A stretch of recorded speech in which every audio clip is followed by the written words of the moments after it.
Bonjour à tous et à toutes, j'espère que vous allez bien. Je suis quant à moi très heureuse de vous retrouver dans cette nouvelle vidéo dans laquelle on va parler de ma wishlist plantes. Alors après avoir tourné par le passé des vidéos sur ces plantes populaires que je n'aime pas ou tout simplement vous avoir présenté une partie des plantes que j'ai à la maison, j'avais envie de partager avec vous celles que j'aimerais bien ajouter chez moi.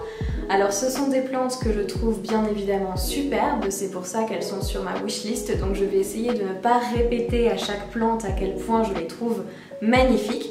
Vous allez voir qu'il n'y en a pas tant que ça, c'est pas une liste qui est immense, mais elle est amenée bien évidemment à évoluer. Et puis ce sont pas des plantes qui sont non plus extraordinaires ou qui sont hyper chères ou hyper rares. J'ai des rêves qui sont quand même assez, j'allais dire bateau, mais non, j'ai des envies qui sont assez pour le moment raisonnables, on va dire. Mais il y a quand même quelques plantes sur cette liste qui sortent un tout petit peu de l'ordinaire, pas forcément parce qu'elles sont rares, mais parce qu'on les voit un tout petit peu moins souvent. En tout cas, j'espère que la vidéo vous plaira et qu'elle vous donnera peut-être des idées pour les plantes que vous pourriez avoir envie de ramener chez vous. Et sans plus attendre, sans plus de blabla, on commence tout de suite. Les premières plantes dont j'ai envie de parler, ce sont les alocasias. J'en ai qu'une seule à la maison qui est l'alocasia Pink Dragon qui a des tiges qui sont donc rosées. J'ai regardé dans cette direction parce qu'elle est posée de ce côté-là de mon canapé. Et j'avais déjà essayé d'avoir une Calathea zebrina mais que j'avais tuée en seulement quelques semaines. Et je me dis que avec la Pink Dragon ça a l'air de se passer relativement bien, donc j'aimerais bien essayer d'en avoir d'autres à la maison. Et je retenterai bien la zebrina et la poly. Honnêtement, je pense que je me contenterai pour le moment de ces deux-là parce que je sais qu'elles sont censées être relativement faciles. La zebrina peut-être un petit peu moins que la poly. Et si jamais ça se passe bien, à ce moment-là, il y aura probablement d'autres alocasias que j'aurais envie de rajouter. Il y a également une catégorie de plantes que j'adore, ce sont les Calathea. J'en ai déjà plusieurs à la maison, mais j'aimerais énormément rajouter le Calathea Trio Star, donc qui a les feuilles roses, vertes et blanches, qui est juste magnifique. Et le Calathea White Fusion, alors celui-ci c'est un véritable coup de cœur depuis que je l'ai vu en jardinerie. Je me suis dit oh, mais qu'est-ce que j'aimerais te ramener chez moi. Et en plus j'étais avec mon chéri ce jour-là qui a également trouvé que c'était une super belle plante, mais c'est le prix qui nous a arrêtés parce que pour le moment c'est un petit peu plus d'une cinquantaine d'euros pour la plante et ça commence déjà à faire un petit peu cher pour mon budget. Encore dans une autre catégorie de plantes, il y a certains euphorbes que j'aimerais bien avoir, notamment un euphorbes Lactea cristata, il me semble que ça s'appelle comme ça. Ce sont des euphorbes en fait qui sont montés sur tige et qui ressemblent à des espèces de cerveaux avec des petites variégations roses. Je trouve qu'ils sont super bizarres, super mignons.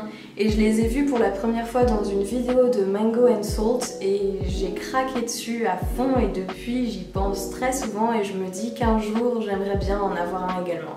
Et un autre euphorbes que j'aime beaucoup, ce sont les euphorbes qui sont très très grands et qui ressemblent à des cactus que j'ai déjà vu aussi dans des plans de tour et que je trouve vraiment superbe. Ça fait penser un peu à des films western, alors j'aime beaucoup le look avec soit des paniers en osier ou soit des pots en terre cuite.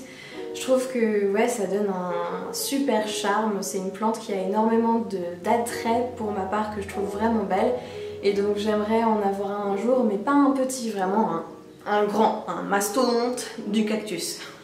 Ou de l'euphorbes plutôt. Une autre plante que j'aimerais vraiment avoir et dont j'avais déjà parlé dans une de mes vidéos, une vidéo tag 7 plantes que il me semble, ces 7 plantes que j'aimerais vraiment avoir et c'était l'Anthurium clarinervium, donc ça fait déjà plusieurs mois que je vous en ai parlé et ça n'a toujours pas changé.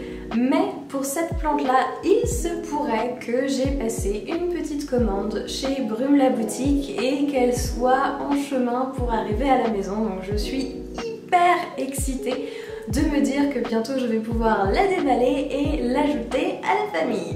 Et la dernière plante de ma wishlist, c'est la Maranta Lemon Lime, qui est une Maranta qui est juste sublimissime avec des feuilles qui ont un vert profond velouté en fond et des rainures dessus qui sont eh bien jaune citron, lemon lime, c'est ça, hein, qui sont jaunes, couleur jaune citron un petit peu, donc presque fluo, ou un vert très très clair du moins.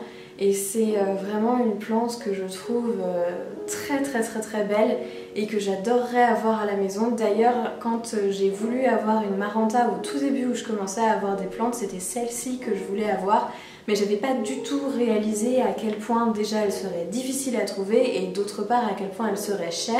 Donc je m'étais rabattue sur la Maranta tricolore plus classique, mais j'ai toujours dans un coin de la tête de me dire qu'un jour peut-être je me ferai un très beau cadeau et que j'irai acheter cette Maranta. Je sais qu'en plus dans la boutique de What the Flower à Paris ils en ont, et maintenant que je suis pas très loin je me dis que peut-être je ferai un gros craquage un jour pour aller en récupérer une, mais ce jour n'est pas encore arrivé. En tout cas, c'est vraiment une plante qui est sur ma wishlist et que je trouve absolument sublime.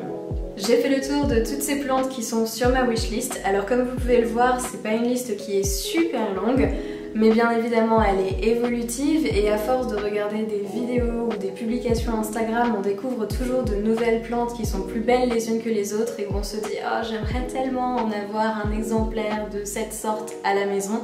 Donc il y aura forcément des nouveaux noms qui vont apparaître sur cette liste au fur et à mesure. Pour le moment en tout cas, ce sont celles qui sont dessus.